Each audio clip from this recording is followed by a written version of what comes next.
నమస్తే RTV news కి స్వాగతం. మీ సమస్య పరిష్కారమే మా లక్ష్యం. మీ సమస్యలను వాట్సాప్ చేయండి చాలు. 9492726238. మా వార్తలు మీకు నచ్చినట్లయితే లైక్ చేయండి, షేర్ చేయండి, సబ్స్క్రైబ్ చేయడం మాత్రం మర్చిపోకండి.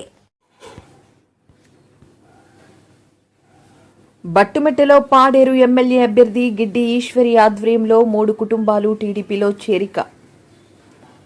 పంచాయతీల్లో సుడిగాలి ఎన్నికల ప్రచారం. రాష్ట్రంలో చంద్రబాబు నాయుడు ప్రభుత్వం వస్తేనే గిరిజన ప్రాంతం అభివృద్ధి చెందుతుందని, ప్రజలంతా కూటమి అభ్యర్థులను గెలిపించాలని పాడేరు ఎమ్మెల్యే అభ్యర్థి గిడ్డి ఈశ్వరి పేర్కొన్నారు. కొయ్యూరు మండలంలో గిడ్డి ఈశ్వరి శరబన్నపాలెం, నడింపాలెం, బట్టపనుకుల, పీమాకవరం, కినపర్తి పంచాయతీల్లో నిర్వహించిన ఎన్నికల ప్రచారంలో ఆమెకు మహిళలు హారతులిస్తూ ఘనంగా స్వాగతం పలికారు.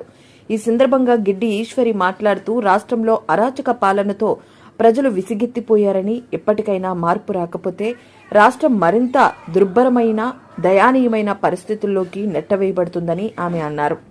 కావున పాడేరు ఎమ్మెల్యే అభ్యర్థిగా గిడ్డి ఈశ్వరిని సైకిల్ గుర్తుపై అరకు పార్లమెంటు అభ్యర్థి కొత్తపల్లి గీతని కమలం పువ్వుపై ఓట్లు వేసి అత్యధిక మెజారిటీతో గెలిపించాలని ఆమె ఆకాంక్షించారు. అనంతరం నడింపాలెం పంచాయతీ బట్టుమెట్ట గ్రామంలో మాజీ ఉప సర్పంచ్ దూరి రాజు ఆధ్వర్యంలో గ్రామమంతా టీడీపీ పార్టీలోకి చేరడంతో వాళ్ళందరికీ మాజీ ఎమ్మెల్యే గిడ్డి ఈశ్వరి కండువాలి కప్పి టీడీపీ పార్టీలోకి ఆహ్వానించారు.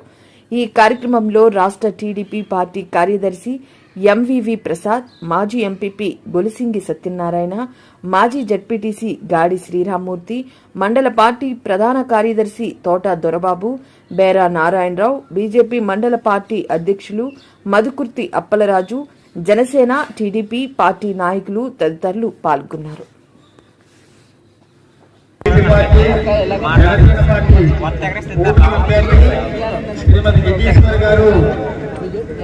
నడింపాలెం గ్రామానికి రావడం జరిగింది.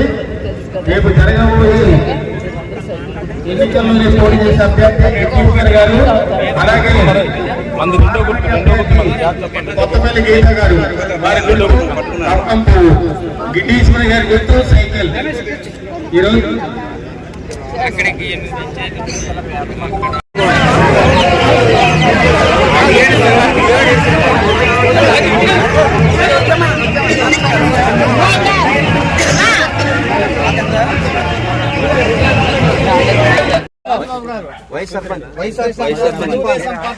సైకిల్ గుర్తు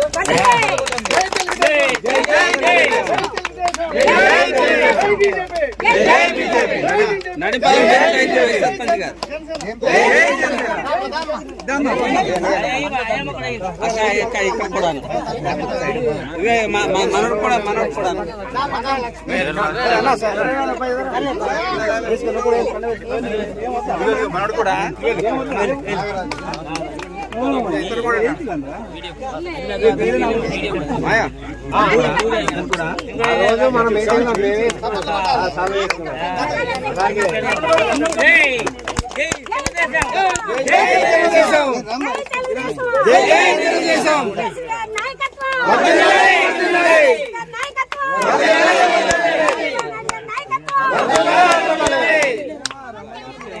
మన గుర్తు గుర్తు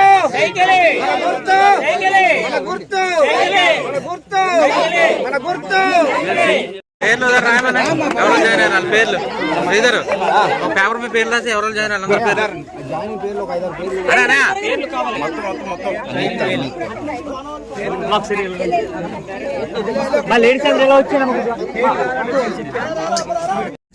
మీ బాధ్యత ఎంత హక్కుగా గెలిపించుకున్నారో అంత హక్కుగానే మీరు అడగండి అమ్మా.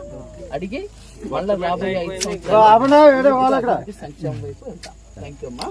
అందరికీ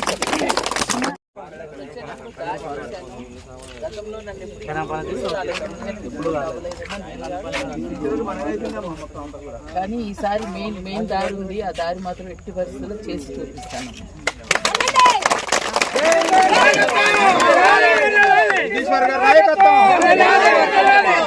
నాయకత్వం అలాగే చంద్రబాబు నాయుడు గారు ఉండేటప్పుడు మనందరికీ కూడా పసుపు కుంకాలు వచ్చింది కదా తల్లి?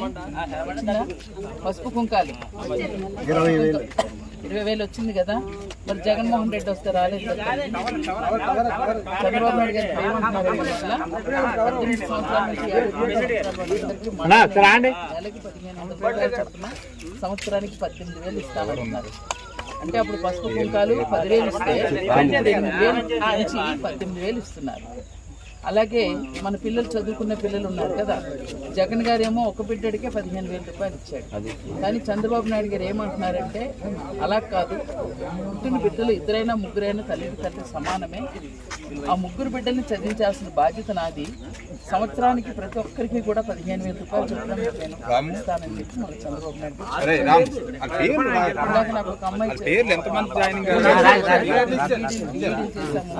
ఉద్యోగం లేదు, మాకు ఎలాగైనా డిఎస్సి తీయించండి అని అన్నారు. అలా చదువుకుని పిల్లలు ఉద్యోగాలు లేక జగన్మోహన్ రెడ్డి టైంలో ఉండిపోయారు. అందుకని 20 లక్షలు ఉద్యోగాలు ఇస్తానంటున్నారు. ఆ ఉద్యోగం వచ్చేంత వరకు కూడా మన బిడ్డలకి నెలకి 3,000 రూపాయలు ఇస్తానంటున్నారు చంద్రబాబు నాయుడు.